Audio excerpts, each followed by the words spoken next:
Dear Esther, I have lost track of how long I have been here and how many visits I have made overall. Certainly the landmarks are now so familiar to me that I have to remind myself to actually see the forms and shapes in front of me. I could stumble blind across these rocks, the edges of these precipices, without fear of missing my step and plummeting down to sea. Besides, I have always considered that if one is to fall, it is critical to keep one's eyes firmly open.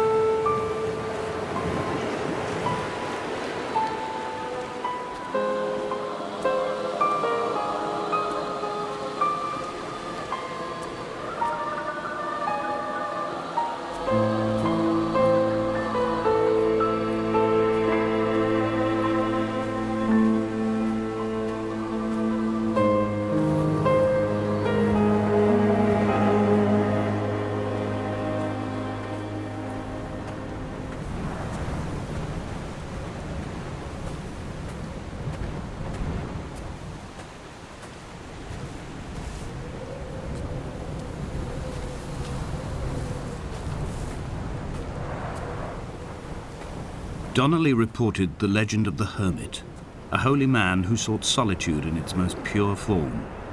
Allegedly, he rode here from the mainland in a boat without a bottom, so all the creatures of the sea could rise at night to converse with him. How disappointed he must have been with their chatter.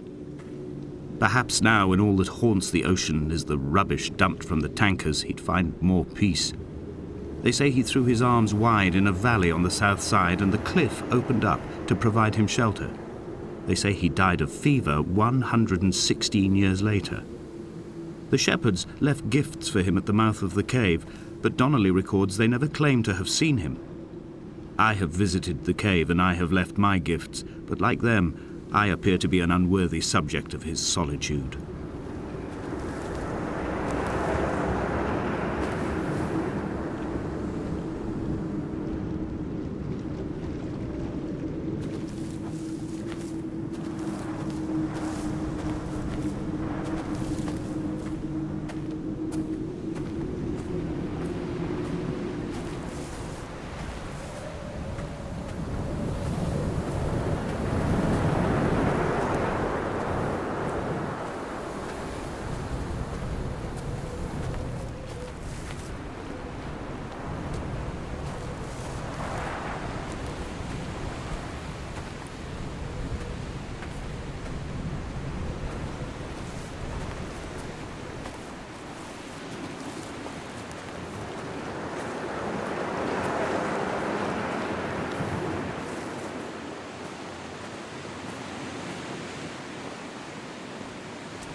Those islands in the distance, I am sure, are nothing more than relics of another time, sleeping giants, somnambulist gods laid down for a final dreaming.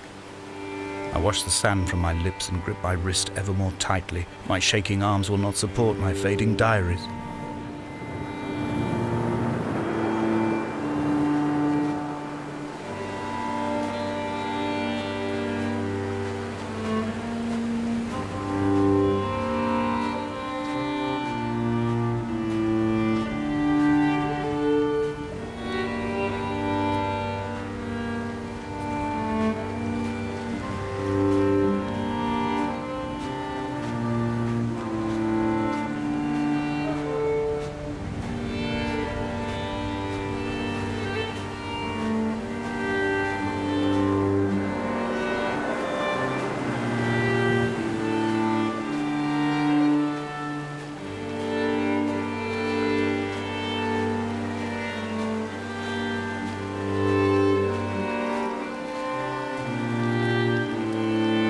found the ship's manifest, crumpled and waterlogged under a stash of paint cans.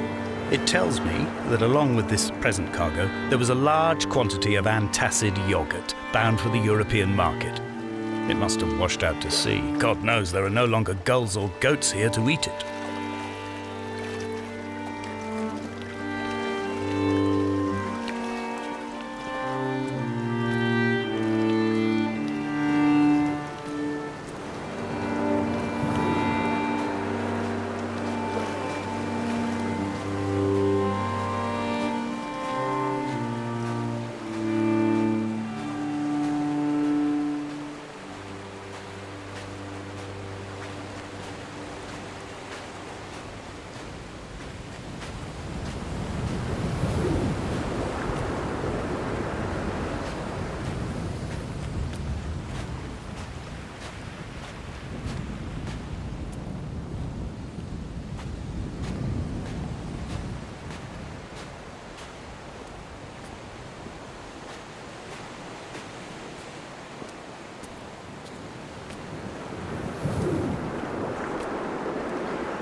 Donnelly's book had not been taken out from the library since 1974. I decided it would never be missed as I slipped it under my coat and avoided the librarian's gaze on the way out. If the subject matter is obscure, the writer's literary style is even more so. It is not the text of a stable or trustworthy reporter. Perhaps it is fitting that my only companion in these last days should be a stolen book written by a dying man.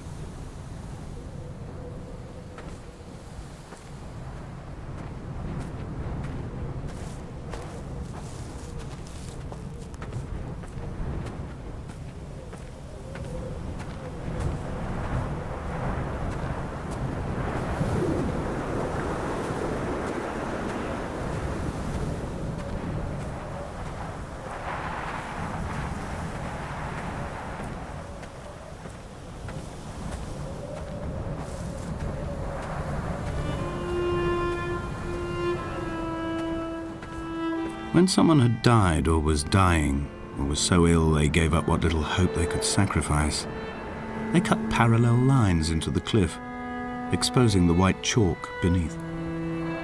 You could see them from the mainland or the fishing boats, and know to send aid or impose a cordon of protection, and wait a generation until whatever pestilence stalked the cliff paths died along with its hosts.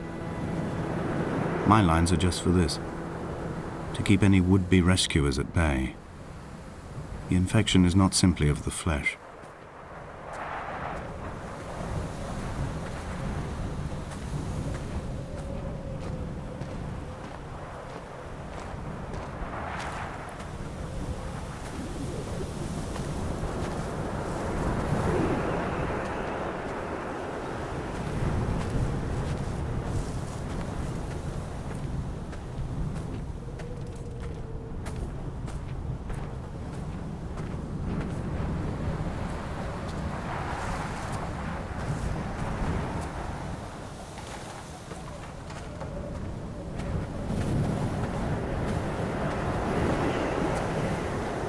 We are not like Lot's wife, you and I.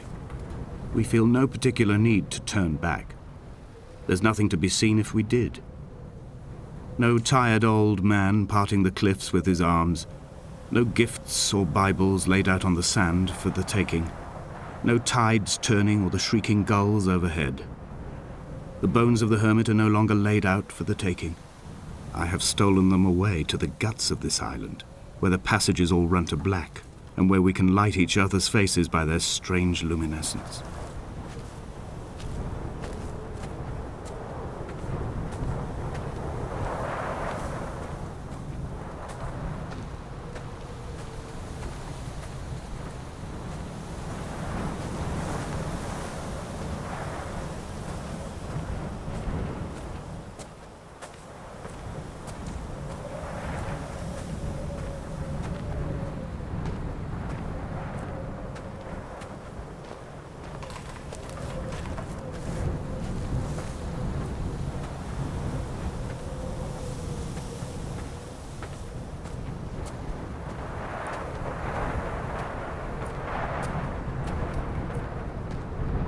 Dear Esther, I met Paul. I made my own little pilgrimage. My Damascus, a small semi-detached on the outskirts of Wolverhampton. We drank coffee in his kitchen and tried to connect to one another. Although he knew I hadn't come in search of an apology, reason or retribution, he still spiraled in panic, thrown high and lucid by his own dented bonnet. Responsibility had made him old. Like us, he'd already passed beyond any conceivable boundary of life.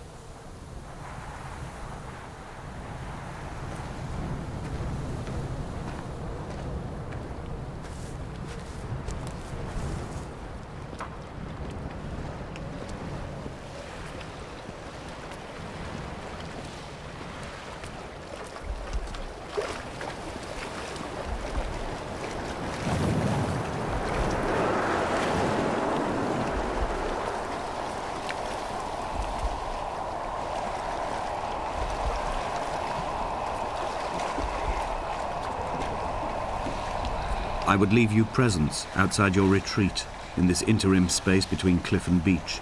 I would leave you loaves and fishes, but the fish stocks have been depleted and I've run out of bread.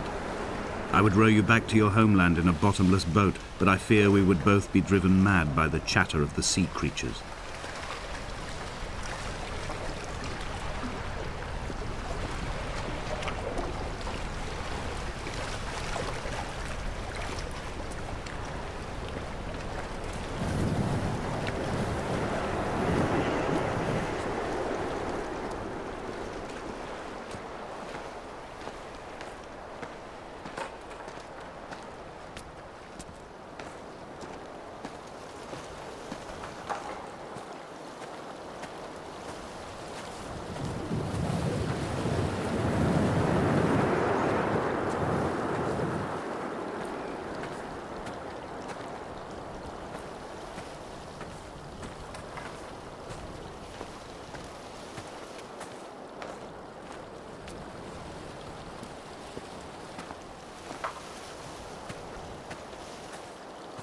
He still maintains he wasn't drunk, but tired. I can't make the judgment or the distinction anymore. I was drunk when I landed here, and tired too. I walked up the cliff path in near darkness and camped in the bay where the trawler lies beached. It was only at dawn that I saw the bothy and decided to make my temporary lodgings there. I was expecting just the aerial and a transmitter stashed in a weatherproof box somewhere on the mount. It had an air of uneasy permanence to it. Like all the other buildings here, erosion seems to have evaded it completely.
Dear Esther, I have now driven the stretch of the M5 between Exeter and Bristol over 21 times. But although I have all the reports and all the witnesses, and have cross-referenced them within a millimetre using my Ordnance Survey maps, I simply cannot find the location. You'd think there would be marks to serve as some evidence. It's somewhere between the turn-off for Sanford and the welcome brake services. But although I can always see it in my rear-view mirror, I have as yet been unable to pull ashore.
I've begun to wonder if Donnelly's voyage here was as prosaic as it was presented.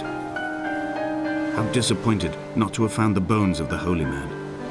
No wonder he hated the inhabitants so. To him they must have seemed like barnacles mindlessly clinging to a mercy seat. Why cling so hard to the rock? Because it is the only thing that stops us from sliding into the ocean, into oblivion.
There must be a hole in the bottom of the boat.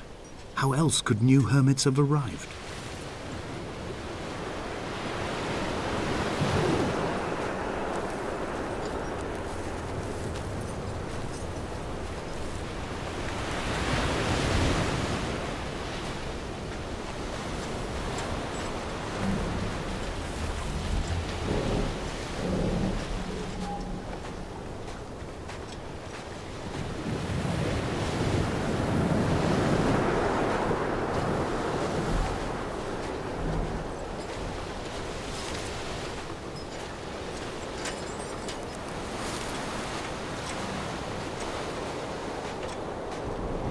I had kidney stones and you visited me in the hospital.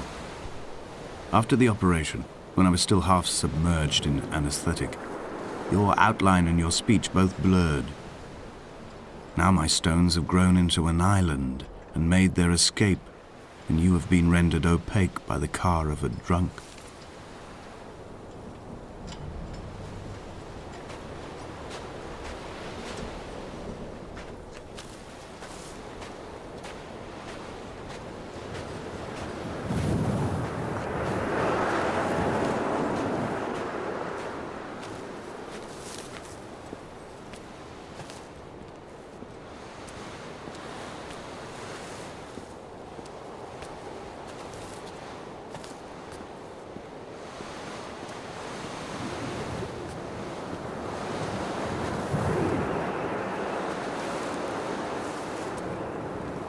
Is this what Paul saw through his windscreen?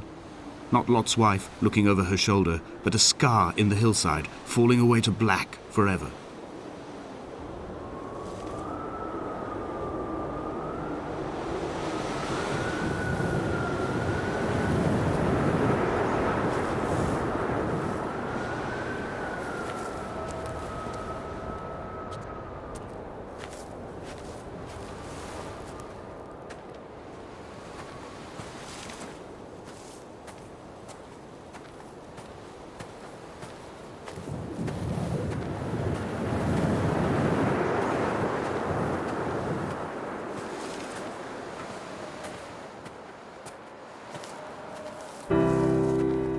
I've begun my ascent on the windless slope of the western side.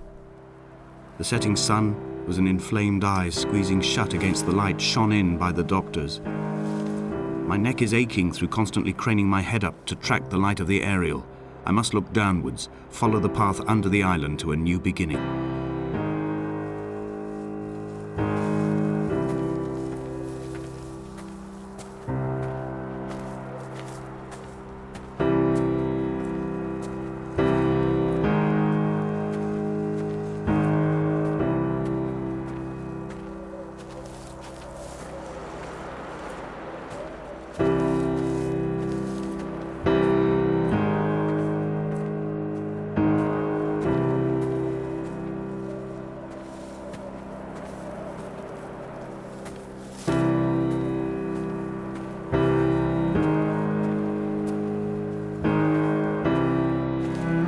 The bothy was constructed originally in the early 1700s.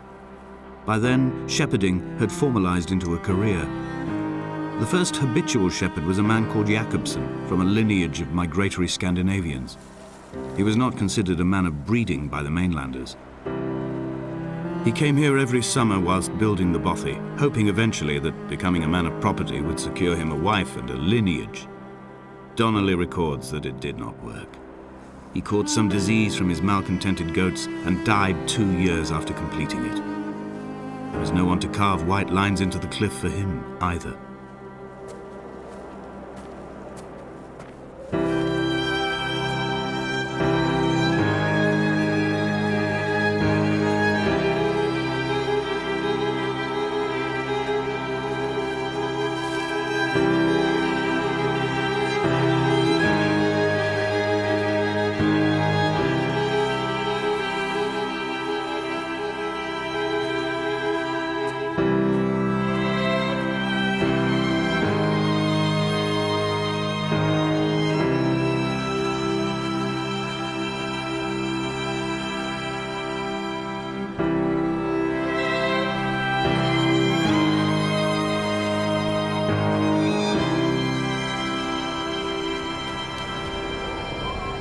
When the oil lamps ran out, I didn't pick up a torch, but used the moonlight to read by. When I've pulled the last shreds of sense from it, I will throw Donnelly's book from the cliffs and perhaps myself with it.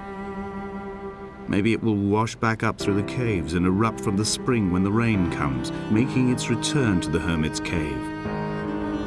Perhaps it will be back on the table when I wake. I think I may have thrown it into the sea several times before.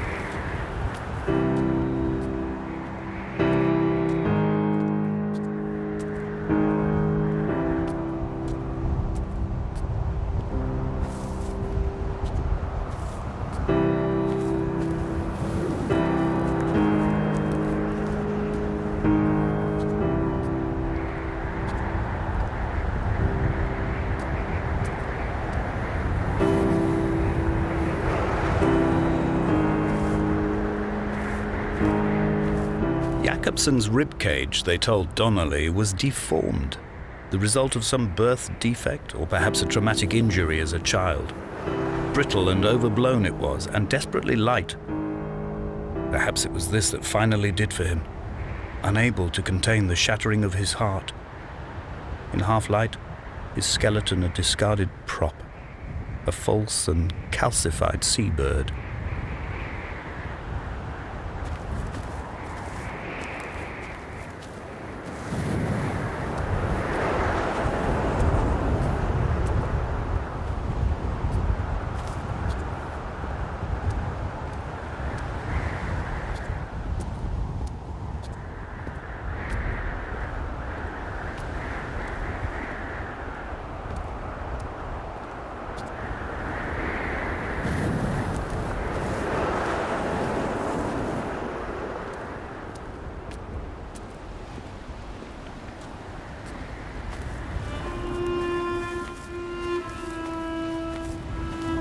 They found Jakobsen in early spring. The thaw had only just come. Even though he'd been dead nearly 7 months, his body had been frozen right down to the nerves and had not even begun to decompose. All around him, small flowers were reaching for the weak sun. The goats had adjusted happily to life without a shepherd and were grazing freely about the valley. Donnelly reports they hurled the body in fear and disgust down the shaft, but I cannot corroborate this story.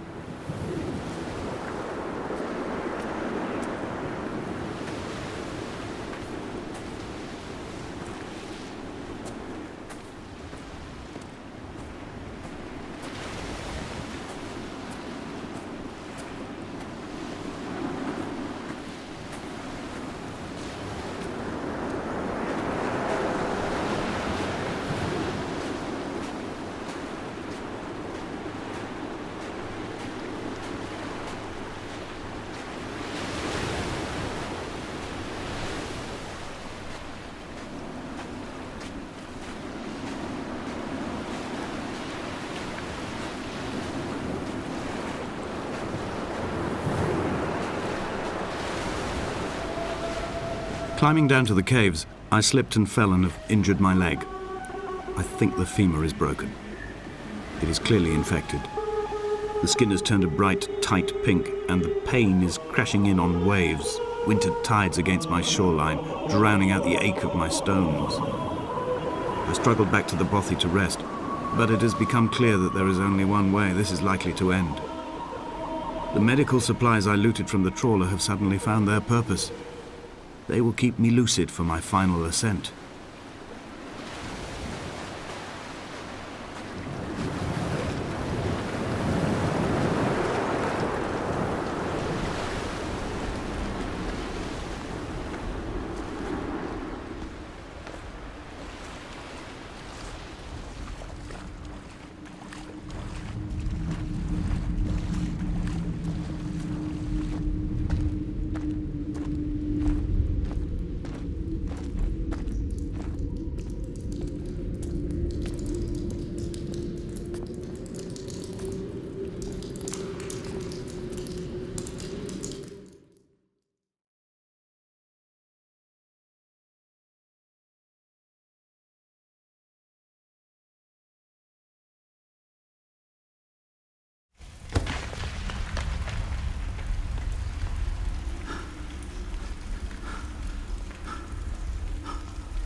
Did Jakobsen crawl this far?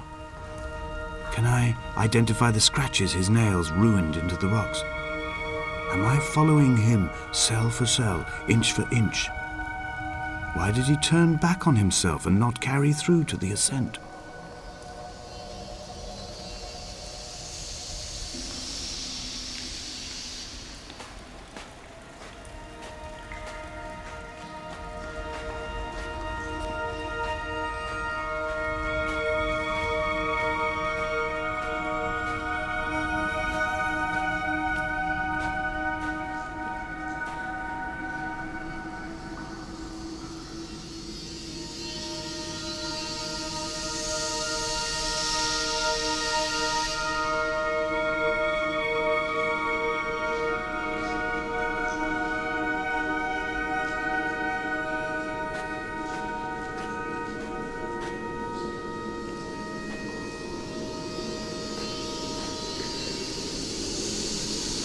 first saw him sat by the side of the road. I was waiting for you to be cut out of the wreckage. The car looked like it had been dropped from a great height. The guts of the engine spilled over the tarmac, like water underground.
I am traveling through my own body, following the line of infection from the shattered femur towards the heart. I swallow fistfuls of painkillers to stay lucid. In my delirium, I see the twin lights of the moon and the Ariel shining to me through the rocks.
I will hold the hand you offered to me, from the summit down to this well, into the dark waters where the small flowers creep for the sun. Headlights are reflected in your retinas, moonlit in the shadow of the crematorium chimney.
wish I could have known Donnelly in this place.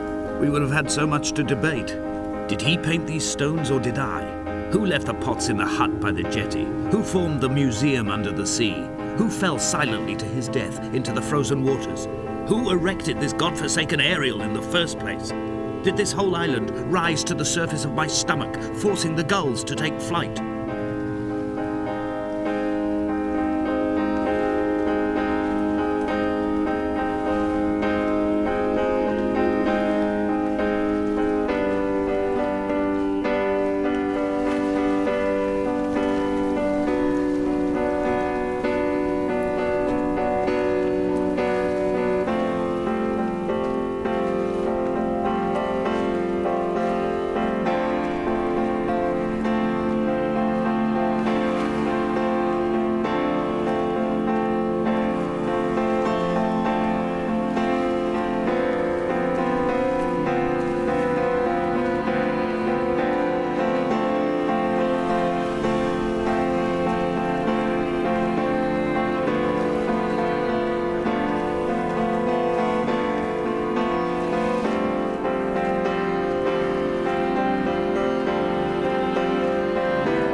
Dear Esther, I find each step harder and heavier. I drag Donnelly's corpse on my back across these rocks, and all I hear are his whispers of guilt, his reminders, his burnt letters, his neatly folded clothes. He tells me I was not drunk at all.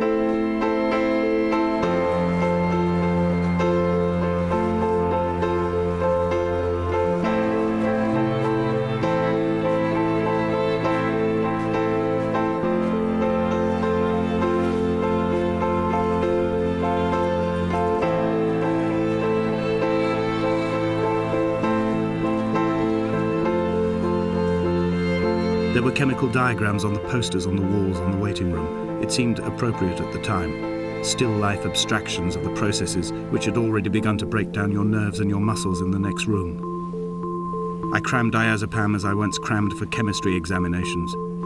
I am revising my options for a long and happy life.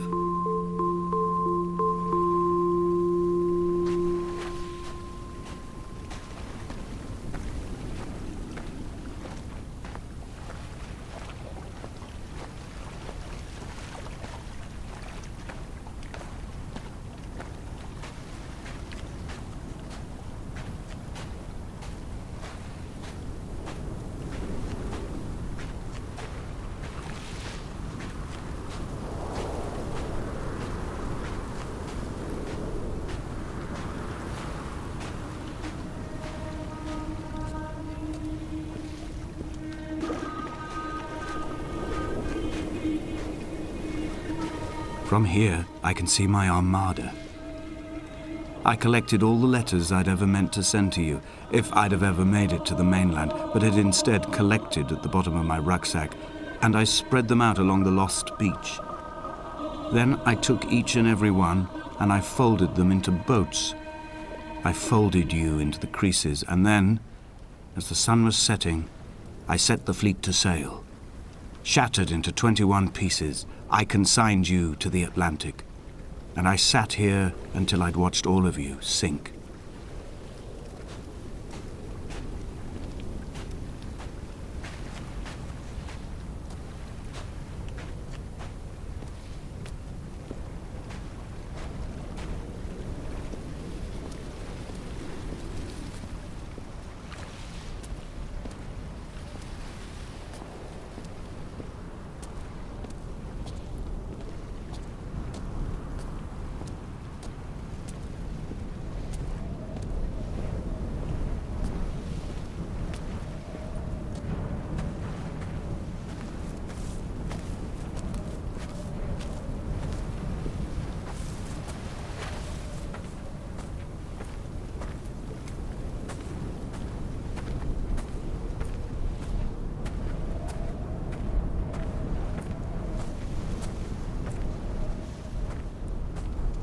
When Paul keeled over dead on the road to Damascus, they resuscitated him by hitting him in the chest with stones gathered by the roadside. He was lifeless for 21 minutes, certainly long enough for the oxygen levels in his brain to have decreased and caused hallucinations and delusions of transcendence. I'm running out of painkillers, and the moon has become almost unbearably bright.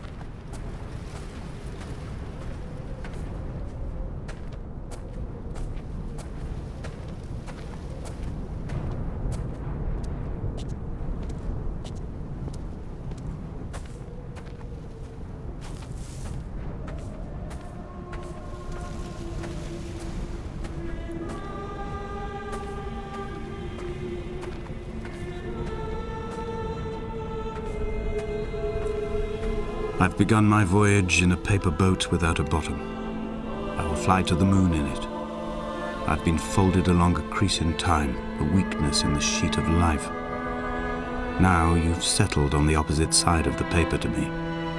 I can see your traces in the ink that soaks through the fiber, the pulped vegetation. When we become waterlogged and the cage disintegrates, we will intermingle. When this paper aeroplane leaves the cliff edge and carves parallel vapor trails in the dark, we will come together.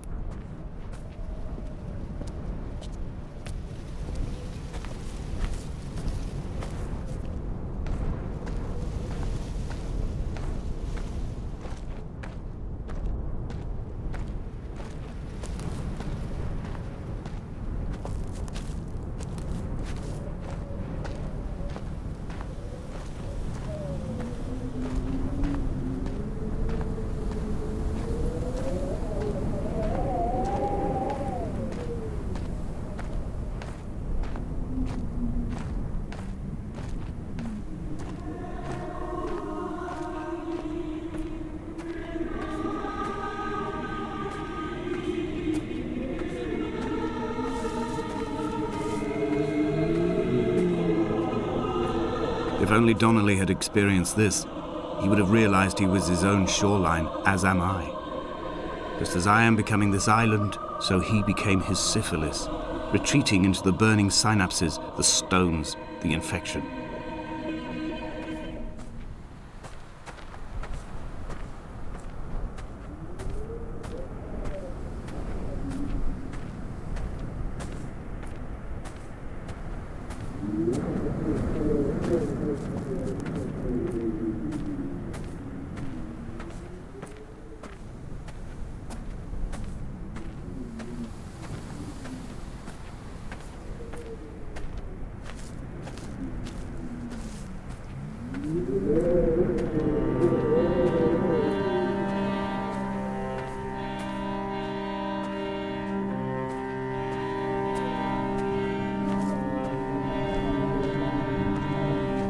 Returning to my car afterwards, hands still shaking, and a head split open by the impact. Goodbye to tearful aunts and traumatized uncles. Goodbye to the phenomenal. Goodbye to the tangible. Goodbye Wolverhampton. Goodbye Sanford. Goodbye Cromer. Goodbye Damascus. This cliff path is slippery in the dew. It is hard to climb with such an infection. I must carve out the bad flesh and sling it from the aerial. I must become infused with the very air.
gull perched on a spent bonnet, sideways, whilst the sirens fell through the middle distance and the metal moaned in grief about us. I'm about this night in walking, old bread and gull bones, old Donnelly at the bar gripping his drink, old Esther walking with our children, old Paul as ever, old Paul. He shakes and he shivers and he turns off his lights alone.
We will leave twin vapor trails in the air, white lines etched into these rocks.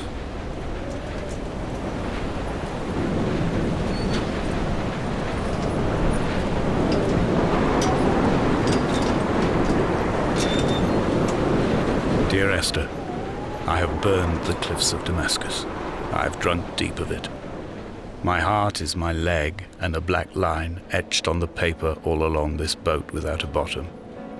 You are all the world like a nest to me. Eggs unbroken form like fossils, come together, send small black flowers to the air. From this infection, hope. From this island, flight. From this grief, love.